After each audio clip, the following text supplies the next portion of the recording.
Salut la compagnie, c'est Jules Melon et aujourd'hui dans un procédé critique, au réveil ou presque, je vais vous parler d'un film de Terrence Malick que je devais voir depuis longtemps et enfin j'ai trouvé le bon moment pour me le visionner, sorti en 1998, La Ligne Rouge de Thin Red Line en VO, qui est en fait une adaptation d'un roman du même nom de James Jones qui a déjà eu une autre vision cinématographique, peu de temps après d'ailleurs sa sortie dans les années 60, réalisée par Andrew Martin, que je n'ai pas vu, qui s'appelle en français L'attaque dura 7 jours. Nous sommes donc ici en présence, vous l'avez compris, d'un film de guerre, avec au casting, mais alors plein d'acteurs. Il y en a même qui ont été coupés au montage d'ailleurs, c'est assez particulier.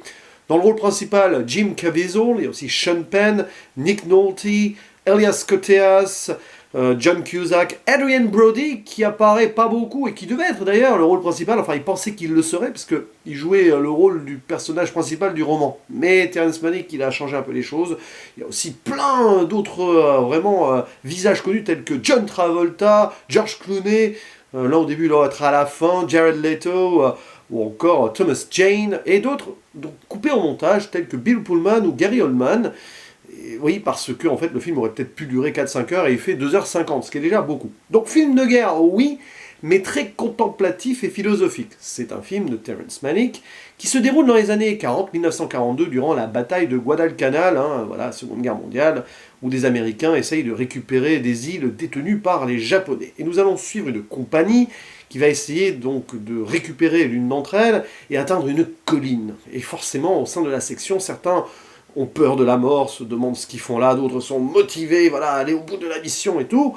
Et au début du métrage, l'un d'entre eux, un soldat, donc, qui s'appelle Robert Witt, semble être en mode déserteur, en train de profiter de la nature alentour et de la population locale, en se demandant s'il n'est pas fait pour autre chose que justement mener un combat un petit peu absurde et vain. Parce que oui, c'est un film très, on va dire, anti-guerre, dans un sens, oui, qui relève justement cette absurdité-là, cette inutilité-là, pardon, pas facile à dire, et qui place les êtres humains au sein de celle-ci en mode questionnement intérieur.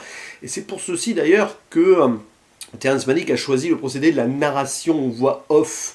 Alors attention, pas dans le cahier des charges de Netflix actuel, parce qu'il y a des films comme celui-ci qui le font très bien, où on va dans les méandres de chaque personnage, ou presque, pas tous, mais les principaux, on les entend parler, échanger leurs souvenirs. Il y en a un avec son épouse, par exemple, ça lui donne une force, l'amour lui donne la force de tenir.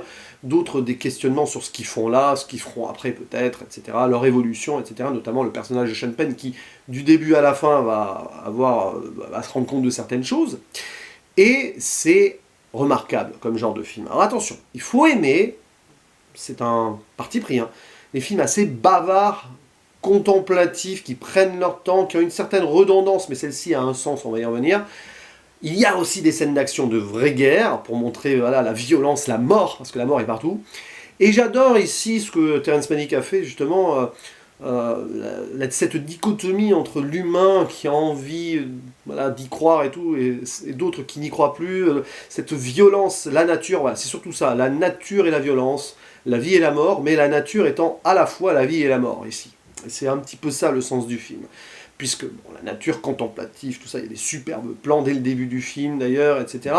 On est dans un cadre merveilleux où on doit se faire la guerre et cette nature qui est florissante, dont on a envie de profiter, est en fait une sorte de cachette potentielle pour chaque ennemi et donc très dangereuse.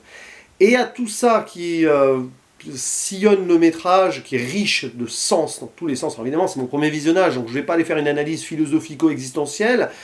Il y a plein de petites touches, on va dire, qui se réfèrent à la mythologie grecque, par exemple. Voilà, sans en dire plus. Il y a le mythe de Sisyphe qui revient. Pour moi, ce film, c'est une sorte de relecture du mythe de Sisyphe. Donc, vous savez, cet homme qui a été condamné à faire monter une pierre en haut d'une colline. Justement, il y a une colline dans le film, mais elle redescend toujours, et donc l'éternel recommencement, d'où la redondance du film, j'en parlais de cette redondance, et justement ils ont cette quête là, donc les hommes de la compagnie, d'atteindre une colline et tout, mais une fois qu'ils seront en haut, le plus dur sera la chute, c'est un petit peu ce qui se passe là.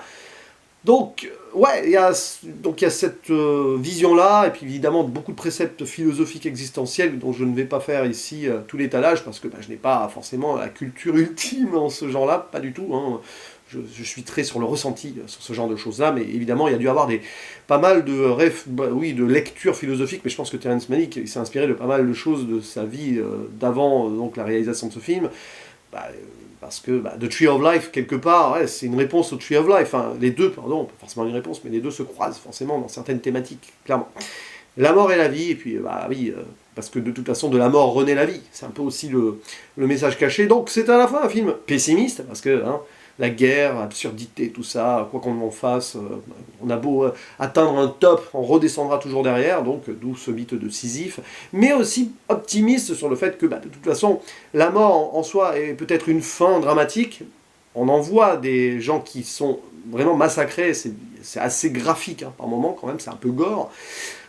Mais au-delà de la mort, il y a peut-être quelque chose, une étincelle, voilà, un autre monde, on ne sait pas. Il y a ces questionnements-là sur la foi aussi. La religion est sous-jacente, quelque part, elle n'est jamais vraiment mise en avant directement, mais il y a des croyances ou des non-croyances, etc. Donc, ce qui peut donner une force.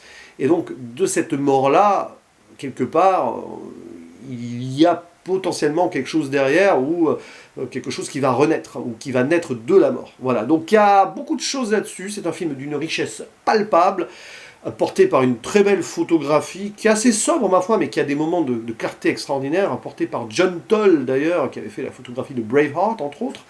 Une réalisation au couteau vraiment parfaite aussi, qui met en avant les visages, le décor, etc., avec des plans iconiques. À un moment, il y a ce feu purificateur là vers la fin, mais destructeur et purificateur, donc potentiellement renaissance derrière. Voilà, il y a tout ce jeu-là. Beaucoup de plans aussi sur les personnages locaux, donc alors pas les Japonais, parce que les Japonais et les Américains s'affrontent sur des terres qui sont peuplées d'indigènes qui n'ont rien demandé. C'est aussi un peu le problème, l'absurdité de cette guerre, elle est là. Et puis il y a la musique, composée par Hans Zimmer, voilà. Et ce thème qui revient, qui a même été repris dans certaines pubs, sorte de cantique locale aussi, qui est enivrant et qui va vous hanter plusieurs heures après le visionnage de ce film. Bref, ouais, c'est un grand film que je reverrai à l'occasion, clairement. Là, j'en ai pas forcément saisi toute l'absolue grandeur, mais allez, note temporaire, je vais mettre un très gros 8 sur 10 à La Ligne Rouge de Terrence Malick. N'hésitez pas à dire en commentaire ce que vous avez pensé de ce film, si vous avez des interprétations ou autres, parce que ça sera très intéressant d'en débattre ensemble. Quant à moi, il ne me reste plus qu'à vous dire à la prochaine. Ciao!